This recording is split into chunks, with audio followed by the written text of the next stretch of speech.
Hello friends, நான் உங்கள் சிந்து. இது நம்ம ஷோ டைம் சேனல். வேள்பாரி பாகம் 1 அத்தியாயம் 15. 2ஆம் நாள் நள்ளிரவுக்கு முன்பே தெய்வ வாக்கு விலங்கு மரம் இறங்கி பழத்தை எடுத்தது. முன்புறம் நடப்பது போலவே பின்புறமும் நடப்பது இந்த விலங்கின் இயல்பு. பழம் எடுத்ததும் சில நேரம் திரும்பி நடந்து மரக்கிளையின் மீது ஏறும். சில நேரம் யாரும் தன்னை நெருங்கி விடுவார்களோ என்ற அச்சத்தால் முன்பக்கம் பார்த்தபடியே கால்களை பின்னால் நகர்த்தி போகும். இந்த முறை அப்படித்தான் போனது. அது பின்னால் நடந்து போனால் இரட்டை விளக்கு ஏற்றப்பட வேண்டும் என்பது வழக்கம். மரத்துக்கு முன்பு வைக்கப்பட்டிருந்த தீச்சட்டியில் நெருப்பு இருந்து கொண்டிருந்தது. எண்ணெயில் முக்கி எடுத்த சிறு மரத்துண்டுகளை கொண்டு வந்து அதில் பக்குவமாக வைத்தனர். குலநாகினியின் கண்கள் அதை பார்த்து கொண்டிருக்க பிற நாகினிகள் அந்த வேலையை செய்தனர். விளக்கில் தீயின் கன அளவு அதிகமாகி தழல் இரு கூறுகளாக பிரிந்து எரிந்தது. தீயின் கன அளவு எவ்வளவு இருக்க வேண்டும் என்பதையும் தழல் எத்தனை கூறுகளாக பிரிய வேண்டும் என்பதையும் அவர்கள் முடிவு செய்தனர். நீர் பாய்ச்சுவதைப் போல தீயையும் கட்டுப்படுத்தி பாய்ச்ச அவர்கள் கற்றிருந்தனர். குலநாகினி பார்த்து கொண்டிருக்க எழும் நெருப்பின் தழல் பல கூறுகளாக பிரிந்து இரு கூறுகளாக நிலை கொண்டது. நேற்றை போலவே தெய்வ வாக்கு விலங்கு பழம் எடுத்ததும் பாணர் கூட்டம் உள்ளிறங்கும் என எதிர்பார்த்திருந்த கபிலருக்கு சற்றே ஏமாற்றமாக இருந்தது. கூத்து தொடங்க நேரமாகும், வாருங்கள், நாம் இந்த மரத்தை சுற்றி பார்த்துவிட்டு வரும் என சொல்லி கபிலரை அழைத்து கொண்டு நடந்தான் பாரி. கொற்றவை நிலை கொண்டிருக்கும் மரக்கூட்டம் பெரும் அடர்த்தி கொண்டது. மனிதனால் உள்நுழைய முடியாத அளவுக்கு பின்னி கிடப்பது. பாரியோடு கபிலர் அந்த மரத்தை சுற்றி நடந்து கொண்டிருந்தார். பந்த வெளிச்சத்தில் ஆங்காங்கே தனித்தனியான வீடுகள் இருப்பது தெரிந்தது. அந்த அடர்ந்த காட்டுக்குள் தனி வீடுகள் ஏன் இருக்கின்றன என கேட்டார் கபிலர். இது ஒரு மரத்து விலங்கு. காலகாலமாக இந்த ஒரு மரத்தில் மட்டுமே இந்த விலங்கு வாழ்கிறது. வேறு எந்த மரத்திலும் இது ஏறாது. எனவே இந்த இடம் தவிர வேறு எங்கேயும் இந்த விலங்கை நீங்கள் பார்க்க முடியாது. இந்த விலங்கு வேட்டை விலங்குகளுக்கு மிகவும் பிடித்த உணவு. இந்த மரப்புதருக்குள் நுழைந்து இதை எப்படியாவது தின்றுவிட அவை முயல்கின்றன. அதனால்தான் இதை பாதுகாக்க காவற்குடிகள் இங்கு இருக்கின்றன. பேசிக் கொண்டிருக்கும் போது துடிப்பறையின் ஒலி கேட்க தொடங்கியது. வாருங்கள் என சொல்லி வேகமாக முன்னடந்தான் பாரி. செம்பாதேவியின் கதை இது. எனவே ஆடுகளம் முழுவதையும் நிறைத்து ஒரு அழகிய கோலம் போடப்பட்டிருந்தது. பாரியும் கபிலரும் இருக்கையில் வந்து அமர்ந்தனர். அப்போதுதான் தரையை மொழுகி கோலம் போட்டிருந்ததால் சாணத்தின் வாசனை எங்கும் வீசியது. அதன் ஈரம் காயவில்லை. கோலத்தின் நடுவில் வெண்ணெயில் தானியங்களை உருட்டி செய்யப்பட்ட வெண்சாந்து உருண்டை வைக்கப்பட்டிருந்தது. அந்த உருண்டையின் நடுவில் மாட்டின் இரு கொம்புகளை நட்டு வைத்திருந்தன. வெண்சாந்து உருண்டையின் வாசனை எங்கும் பரவியிருந்தது. கோலத்தின் முன்பு பெண் ஒருத்தி அமர்ந்து உடுக்கை வகையை சேர்ந்த துடிப்பறையை அடிக்கத் தொடங்கினாள். இவர்கள் பாணர்களா என கேட்டார் கபிலர். இல்லை, பரம்பு மக்கள் என்றான் பாரி. துடியின் ஓசை பேராந்தையின் ஓசையைப் போல அச்சத்தை ஏற்படுத்தக்கூடியது. நீருக்குள் பொடி கரைவதைப் போல இருளுக்குள் துடி கரையத் தொடங்கியது. தங்களுக்கென்று பாணர்கள் அச்சகுலம் இவர்களுடையது. இந்த குலப்பெண் செம்பாதேவியின் கதையை தொடங்கினாள். கபிலர் கேள்விப்பட்டிராத கதை இது. ஆதி காலத்தில் மலை மக்களில் ஒரு பிரிவினர் கால்நடைகளை வளர்க்க பழகிய போது மேய்ச்சல் நிலங்களை நோக்கி தந்தரைக்கு இறங்கினர். குறிஞ்சி நிலத்தை விட்டு இறங்கிய 5 குடும்பங்கள் செம்மலையின் அடிவாரத்தில் குடில் அமைத்திருந்தனர். கால்நடைகளை மேய்த்து பல்கி பெருக்கினர். 5 வகை குடும்பத்தின் குலவழி தலைத்தது. அந்த குலவழியின் வகையை அடிப்படையாக கொண்டு அடையாளங்களை உருவாக்க வேண்டிய தேவை வந்தது. குலத்துக்கு ஒரு வகை என 5 வகையான சூட்டு காயங்களை ஆண்கள் தனது வலது தோளிலே உருவாக்கி கொண்டனர். பெண்கள் தங்களுக்கு சூட்டு காயங்களை உருவாக்க ஒப்புக்கொள்ளவில்லை. வேறு வழிகளை சிந்தித்தனர். பெண்களே அதற்கு ஒரு முடிவும் கண்டனர். தங்களின் தலைமுடியை குலத்துக்கு ஒரு வகை என 5 வகைகளாக பின்னிக் கொள்வது என முடிவு எடுத்தனர். 5 வகை கொண்டைகளை உருவாக்கினர். அந்த காலத்தில் எல்லா நாட்டு பெண்களுக்கும் தலைமுடியை சுருட்டி கொண்டை போடும் பழக்கம் மட்டும்தான் இருந்தது.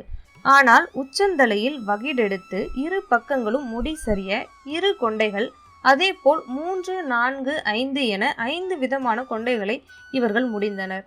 5 விதங்களிலும் சடைகளை பின்னினர். அதில் மேய்ச்சலுக்கு செல்லும் வெவ்வேறு நிலத்தின் பூக்கள் சூட்டப்பட இவர்களை பார்க்கும் ஆணும் பெண்ணும் சொக்கி போனார்கள். அழகை பேணும் அதிசய கூட்டம் என இவர்களை பற்றி திசையெங்கும் பேச்சு பரவியது. மேய்ச்சலின் போது கால்நடைகளின் கோமியம் வெவ்வேறு வகையில் வளைந்து வளைந்து வடிவம் கொள்வதை காலம் பூராவும் பார்த்து கொண்டிருந்தவர்கள் இந்த பெண்கள். அந்த நீர்க்கோலம் மனதுக்கு எப்போதும் ஒரு காட்சி இன்பத்தை ஏற்படுத்தக்கூடியது. ஆனால் கனப்பொழுதில் அந்த காட்சி மறைந்துவிடும். புன்னகை காற்றில் மறைவதைப் போல மண்ணுள் மறையும் மஞ்சள் வண்ண நீர் அது. தனது குடிலின் வாசலில் அதே போன்ற ஒரு கோலத்தை வரைந்தால் என்ன என எண்ணினர். இடித்த குருணையின் தொளியை சிறுக தூவியபடி அவர்களின் விரல்கள் வலமும் இடமுமாக வளைய ஆரம்பித்தன. 5 விதமான தலைமுடியை பின்னியும் கொண்டை போட்டும் பழக்கப்பட்ட விரல்களுக்கு வளைந்து நெளியும் கோலம் எளிதில் வசப்பட்டது.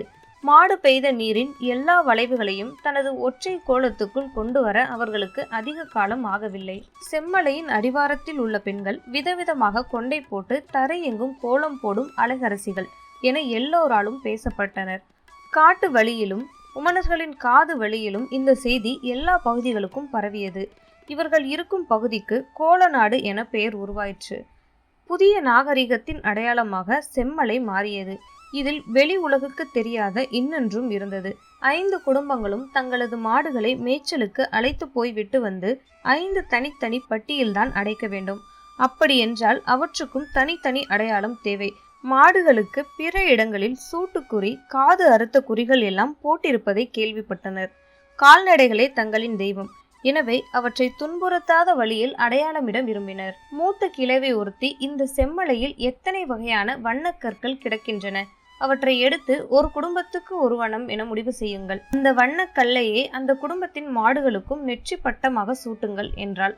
அதில் இருந்து 5 வகையான வண்ணக்கற்களை கொண்டு கொம்புகளுக்கு இடையில் கயிறு முடித்து நெற்றி பட்டத்தை உருவாக்கினர். மாடுகள் எந்த நிலையிலும் துன்பப்படக்கூடாது என்பதே இவர்களின் எண்ணமாக இருந்தது. கிடை மாடுகளின் மேல் சிறு பூச்சிகளும் உண்ணிகளும் நிறைந்து கிடந்தன.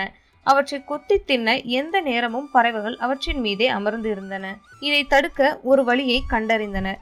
திரட்டப்பட்ட வெண்ணெயில் தானியங்களை கலந்து பெரிய வெண்சாந்து உருண்டைகளை உருவாக்கினர். அந்த உருண்டையை நாணல் கூடையில் வைத்து கிடையின் ஏதாவது ஓர் இடத்தில் வைத்து விட்டால் போதும். பறவைகள் முழுக்க வெண்சாந்து உருண்டையைத்தான் மொய்த்து கிடக்கும். மாடுகளின் பக்கமே போகாது. ஒரு நாள் இரவு வெண்சாந்து உருண்டை வைக்கப்பட்டிருந்த நாணல் கூடையை குடிலுக்கு வைக்காமல் மறந்து போய் வெளியில் வைத்துவிட்டு தூங்கிவிட்டனர். நாணல் கூடையின் இந்த இடுக்குகளில் ஒட்டி இருப்பதை இரவு முழுவதும் பறவைகள் கொத்தி தின்றுள்ளன. காலையில் எழுந்து பார்த்தபோது நாணல் கூடை நார் நாராக உதிர்ந்து கிடந்தது. வெண்சாந்து உருண்டையின் சுவை பறவைகளையே வெறிகொள்ள செய்துள்ளது. நாடோடி நாகரிகம் எல்லா உயிர்களையும் தனதாக்கி நேசித்தது. இவர்களின் குலம் தலைமுறை தலைமுறையாக தலைத்து முன்னேறியது. மனிதர்களும் கால்நடைகளும் பல்கி பெருகின. கோல நாட்டினர் பல்வேறு குழுக்களாக ஒவ்வொரு ஆண்டும் முன்பனி காலத்தில் பிரிந்து மேய்ச்சலுக்கு போவார்கள். மீண்டும் முதுவேனில் காலம் முடியும் போது செம்மலைக்கு திரும்புவார்கள். எல்லோரும் கொண்டு வரும் மாடுகள் குடும்ப அடையாளத்தோடு பிரிக்கப்பட்டு கணக்கு வைத்துக் கொள்ளப்படும். வழக்கம் போல் முன்பனி காலத்தில் கோல நாட்டில் இருந்து மேய்ச்சலுக்காக பல்வேறு திசைகளில் கிடை போட குழுக்கள் புறப்பட்டு போயின. ஒரு குழு காவிரி ஆற்றின் படுகையில் நகர்ந்தது. 18 குடும்பங்களையும் 200 மாடுகளையும் கொண்டிருந்தது அந்த கிடை. அந்த கிடையில் சுடர்ந்து ஒளி வீசும் தழல் போல் இருப்பவள் செம்பா. வகிடு எடுத்து 2 சடை பின்னிய குடும்பம் அவளுடையது. கோவனின் தோள்கள் மாட்டின் திமில் போல் உருத்திரண்டு இருக்கும். அவனது வலது தோளில் பொறிக்கப்பட்ட 3 சூட்டு அடையாளத்தின் மீது சிறு வயதில் விரல் வைத்து பார்த்த செம்பா இப்போது இதழ் பதித்து பார்க்கவே ஆசைப்படுகிறாள். கிடையின் முன்னால் நடந்து போகும் கோவனின் நடையை தொடர்ந்து மொத்த மாடுகளும் நகர்ந்தன. கிடையின் இடது ஓரம் நாணல் கூடையை தூக்கி நடக்கும் செம்பாவை சுற்றி பறவை கூட்டம் மிதந்து வந்தது. மாட்டின் காதுகள் விடைத்து ஆட, பறவைகளின் இறக்கைகள் படபடத்து அடிக்க, பசுக்களுக்கும் பறவைகளுக்கும் நடுவில் செழித்து வளர்ந்தது அவர்களின் காதல். கிடைமாடு நடந்து கொண்டிருக்கும் போதே குட்டியை ஈனும். அந்த குட்டியால் உடனடியாக கிடையின் வேகத்துக்கு நடக்க முடியாது. பால் குடிக்கும் நேரம் தவிர பிற நேரத்தில் அதை தோளிலே தூக்கித்தான் நடக்க வேண்டும். கோவன் இளங்குட்டியை தோளில் தூக்கி நடக்க, ஈன்ற பசு அவனை உரசியே நடந்து வந்து குட்டியை நாவால் நக்கி இன்புற்றது. சம்பாவின் கண்கள் அவனையே பார்த்து கொண்டிருந்தன. தோளில் கிடக்கும் இளங்குட்டியின் மீது ஒரு கணம் பொறாமை வந்து விலகியது. மாலையில் மாடுகளை கிடை போட்டு இரவு கஞ்சி குடித்து தங்களின் குடிலுக்கு நடுவில் சிறு கூத்து நிகழ்த்துவர். எல்லோருக்கும் பாடத் தெரியும். ஆள் மாற்றி ஆள் பாடுவர். கிடையில் காவலுக்கு நிற்பவன் கூட எட்ட இருந்தே தனது பாடலை பாடுவான். எல்லோரின் பாடலுக்கும் துடிப்பறை முழங்கி இசை கொடுப்பவன் கோவன்தான். இடது கை துடியை இழுத்து பிடிக்க வலது கை விரல்களால் அதன் வலது புறத்தை அடித்து அடித்து தாளம் எழுப்பும் அழகை பார்த்து மகிழ்வாள் செம்பா. அன்று கோவனின் துடி இசை வழக்கத்துக்கு மாறாக துள்ளலோடு இருந்தது. கூத்து முடிந்ததும் எல்லோரும் தங்களின் குடிலுக்கு போக செம்பா கோவனின் காது அருகே போய் சொன்னாள், துடியின் இடது பக்கம் போலவே நானும் உனது விரல் படாமல் இருக்கிறேன். கோவன் கலங்கி போனான். அன்று இரவு முழுவதும் துடியின் இடதுபுறம் பற்றியே நினைத்திருந்தான். கிடை காவல்காரனின் பார்வைக்கு தப்பி குடில் தாண்ட முடியாது. வேறு வழியின்றி கோவன் ஒடுங்கி படுத்தான். மறுநாள் பக்கத்தில் இருக்கும் ஊருக்கு வெண்ணெய் விற்க போனாள் செம்பா. வெண்ணெய் விற்று தானியம் பெற்று வருவது பெண்களின் வேலை. உழவு செழிப்பாக நடந்து கொண்டிருந்த ஊர் அது. 2 தெருக்களை தாண்டும் முன்பே அவள் கொண்டு வந்த வெண்ணெய் விற்று தீர்ந்தது. தானியங்களை பெற்றுக்கொண்டு மர அடிவாரத்தில் காத்திருந்தாள். எதிர்பக்கம் விற்க போன அவள் தோழி இன்னும் வரவில்லை. அங்கும் இங்குமாக பார்த்து கொண்டிருந்தாள். சற்று தொலைவில் நின்றிருந்த இளைஞன் ஒருவன் தன்னையே பார்த்து கொண்டிருந்ததை அவள் கவனித்தாள். தோழியை கண்கள் தேடிக்கொண்டிருக்க தன்னை கடந்து போகும் பெரியவரிடம் இந்த ஊரின் பெயர் என்ன என கேட்டாள். உறையூர் என்றார் அவர். பார்த்து கொண்டிருந்தவனை கடந்து தோழி நடந்து வந்தாள். இருவரும் கிடை நோக்கி தானியங்களை தூக்கி கொண்டு நடந்தனர். தானிய முடியை மறுதோளுக்கு மாற்றியபடியே தோழி சொன்னாள், உன்னை பார்த்து கொண்டே நின்றவன் இந்த ஊர் குலத்தலைவரின் மகனாம். ஊருக்குள் நுழைந்ததில் இருந்து உன் பின்னால் தான் வந்து கொண்டிருக்கிறானாம். கிள்ளி என அவனை அழைத்தார்கள். புதுவிதமான பெயராக இருக்கிறதே. எதிரிகளின் தலையை கிள்ளி எடுத்ததால் இந்த பெயர் உருவாயிற்று என்று ஒரு மூதாட்டி சொன்னாள்.